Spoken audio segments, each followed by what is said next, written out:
had a couple of teeth knocked out, and the guy, the guy tried to hit, really hurt me, tried to kill me.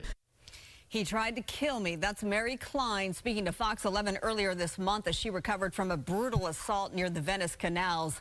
A 29-year-old suspect has since been arrested for attacking Klein and another woman. He has pleaded not guilty to multiple felonies, including forcible rape and attempted murder. Now, Traci Park represents Venice on the LA City Council. She represents essentially all of the West Side. She has called out what she calls soft on crime policies that, quote, got us into this mess. And Councilmember Park joins me now with more on this issue. And crime is a big issue in your district right now, Councilwoman. We thank you so much for coming on. What are you doing behind the scenes to make your residents not just feel, but to actually be safer? Well, thank you for that, Marla. It's always a pleasure to be here. It has been a rough few weeks here on the West Side with respect to crime, the violence, the commercial burglaries, the home break-ins, the car smash-ins, obviously the horrific assault in the Venice Canals. We had an active shooter situation. It has been one thing after another. I am incredibly grateful to LAPD for their help and partnership. As we have been watching this uptick in crime, they have generously supported our efforts with additional patrols on the ground, police officers on foot, canvassing in our neighborhoods. We have had some of the best detectives from our sexual assault task force in our Venice case to our auto detectives in Westchester and Playa del Rey on the ground working with neighbors. We've had mounted police in the district as well. And I really appreciate that additional support. Just a few hours ago, I was with the entire West Bureau sexual assault team. All of the detectives who worked on the Venice case came to Venice. We walked the canals. We talked about the issues of safety, particularly as they relate to women and other people who are more vulnerable. And it was also really heartwarming to get to have the detective team spend some time all together with Mary Klein today. Okay, well, that's good to hear. I mean, so the stepped-up patrols will help patrol, of course, the Venice Canals, make people perhaps feel safer when they're out and about. We were also showing some of the images. You talked about it just a second there of what more than or up to 100 cars were vandalized recently, and those were juvenile suspects as far as I can recall. Let me ask you about something off topic from that.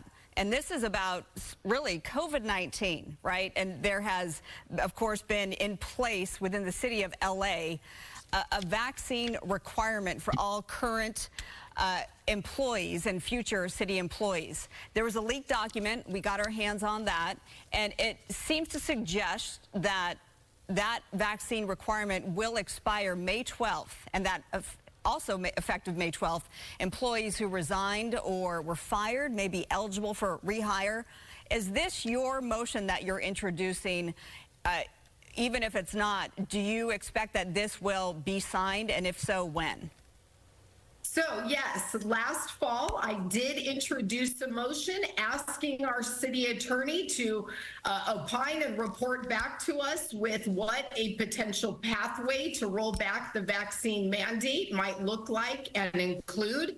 This has already been done at the federal level, at the county level. It's been done at LA Unified, and I think it's important for consistency and in recognition of the fact that we are no longer in a public health emergency, and in recognition of the fact that this has been a barrier to hiring, that we move forward with the program. I haven't seen any official report that have been released yet to the council file, although I would fully expect for the city attorney to report back and offer some guidance on what the full scope of implications of this policy change will include. So this actual, I know you've seen this document. I have it here before me.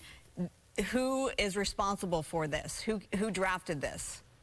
So I'm not sure what the document is. If it's a draft ordinance, it may have originated in the city attorney's office for review and comment from various employee unions and organizations. Okay. This motion that I introduced just asked for the city attorney to elicit that information and report back with it. I haven't seen a report back or the draft ordinance myself yet. Okay, and do you think that the firefighters or any of the employees who were fired, they would be eligible for rehire? Will they be eligible? Will they get back pay if they were terminated?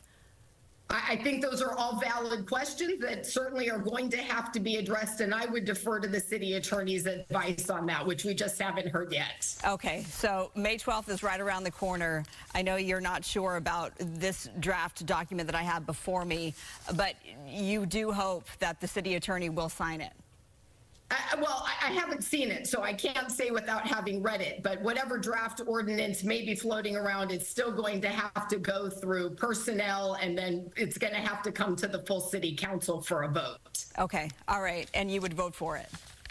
Well, yes, I am in favor of rolling back the vax mandate. I don't have an assessment yet on whether or not that applies to former employees or reinstatement issues. That's something we're going to need to hear from the city attorney on, and it's something that we as members of the city council are going to have a discussion about as we roll out the policy of ending the mandate at this point and going forward. My motion was specific to current and future employees, but I do think there is a valid question that needs to be answered. So I'll look forward to the input from our city attorney and my colleagues on that issue. Okay, well, we really appreciate you coming on and answering these questions tonight. LA City Councilwoman Traci Park, grateful for you. Thank you so much.